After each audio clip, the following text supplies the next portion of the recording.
Nos últimos 5 anos me preparando para o Enem, eu percebi que quase tudo que envolve essa prova demanda muito treinamento.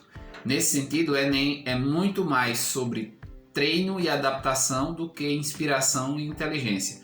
Assim, se o estudante se sai melhor do que o outro, não é porque necessariamente ele é mais inteligente, mas porque ele está mais adaptado para enfrentar o desafio que essa prova representa. Uma forma que eu encontrei para conseguir performar bem nas áreas de exatas foi identificar os estilos de questões de cada assunto e assimilar o mecanismo de resoluções dessas questões. Neste vídeo eu vou mostrar como selecionei padrões de questões de matemática e com isso obtive mais de 800 pontos nessa matéria. Só fica comigo até o final deste vídeo, porque no final eu vou compartilhar uma coisa que vocês não gostariam de perder. Seja bem-vindo de volta ao canal, meu nome é Francleudo, sou professor mestre e doutor em psicologia e recém-aprovado em medicina pela UFCG. No meu vídeo sobre como estudei matemática, o link está aqui no card, eu destaquei que uma das ferramentas que eu utilizei foi conhecer bem os estilos mais recorrentes de questões de cada assunto. Eu sempre estudava bastante matemática, era a matéria que eu mais me dedicava, mas meu desempenho era sempre aquém do que eu precisava. Eu via as aulas, entendia as teorias, resolvia muitas listas de exercícios, mas na prova do Enem eu não conseguia superar os 800 pontos. Por mais esforço que eu fizesse, parecia que eu tinha chegado a um teto. E aí em 2021 eu resolvi passar em exame os meus métodos de estudo. Por ter feito muitos exercícios, provas antigas, simulados, eu passei a perceber que cada assunto da matemática apresentava padrões de questões. E aí vislumbrei. Rapaz, talvez fosse interessante eu tomar cada assunto e tentar compilar o máximo de formatos de questões possíveis, entender o passo a passo de resolução delas. Eu sei que vai me dar um trabalho, mas se eu conseguir reunir esse material, eu terei grande chance de ter um bom desempenho na prova do Enem. E assim fiz, garimpei de cada assunto as questões modelo e as compilei em um módulo. Eu entendo que muita gente pode ver isso como uma perda de tempo. Quem tem mais facilidade com a matemática pode de fato encarar essa iniciativa como algo que vai atrasar o seu cronograma. Mas quem não tem tanta habilidade nessa área, como é o meu caso, e eu acho que eu não estou sozinho nessa, essa medida me orientou melhor nos estudos, me conferindo maior velocidade porque eu passei a conhecer os caminhos de resoluções. O fato é que eu fui vendo avanços nos simulados, tanto no tocante à agilidade, quanto à quantidade de acertos em matemática. Eu passei consistentemente a acertar 38, 39 questões no simulado. Como não é muito comum ouvirmos falar em módulos de estilos de questões e algumas pessoas me pediram para esclarecer melhor como eu fazia isso na prática, eu vou mostrar como eu procedia e espero que fique elucidativo para vocês. Eu fiz isso para todos os assuntos constantes no programa de matemática, da porcentagem à geometria analítica e mais. Quando surgia uma questão de um estilo diferente dos que eu já tinha compilado, eu acrescentava no módulo. Notem que a ideia é tentar cobrir o máximo possível de questões cobradas. Eu já antecipo que eu não vou explicar o conteúdo neste vídeo, eu vou mostrar, repito, como eu selecionei os padrões de questões em cada assunto da matemática, ok? Vamos pegar como exemplo o tópico de análise combinatória. Esse assunto é bem extenso, detalhado e com um reconhecido grau de dificuldade. Começando pelo princípio fundamental da contagem, que é usado quando eu posso quebrar uma situação maior em etapas menores independentes das anteriores. Por exemplo, em um restaurante é oferecido o famoso PF.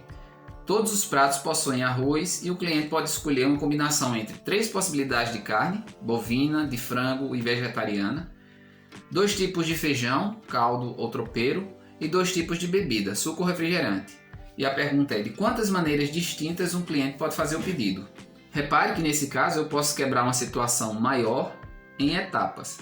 Eu escolho o tipo de carne e depois o tipo de feijão e depois o tipo de bebida. Eu posso, claro, contar essas possibilidades ou chegar a esse número realizando a simples multiplicação das possibilidades por meio do princípio fundamental da contagem. Logo, o número de combinações de pratos possíveis, nesse caso, poderia ser calculado por 3, referente aos tipos de carne, vezes 2, referente aos tipos de feijão, vezes 2, referente aos tipos de bebida, o que totaliza 12 possibilidades. Então eu selecionei questões de aplicação direta do PFC. Existem questões de PFC envolvendo um impasse em que uma escolha afetará a outra escolha, portanto existe uma relação de dependência entre elas. Há aquelas questões em que é preciso testar dígitos e pergunta qual a quantidade de combinações possíveis. Há questões envolvendo quantidades de emplacamento e de senhas bancárias, considerando uma certa quantidade de letras e números à disposição.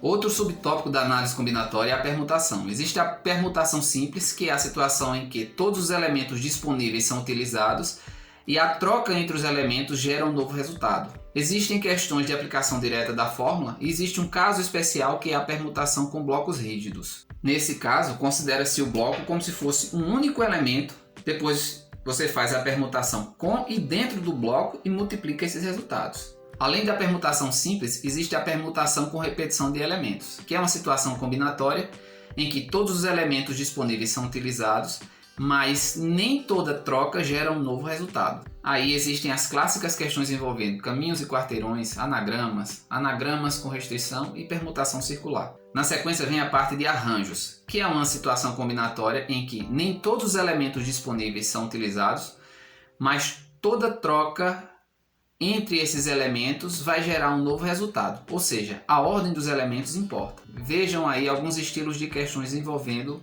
a parte de arranjos.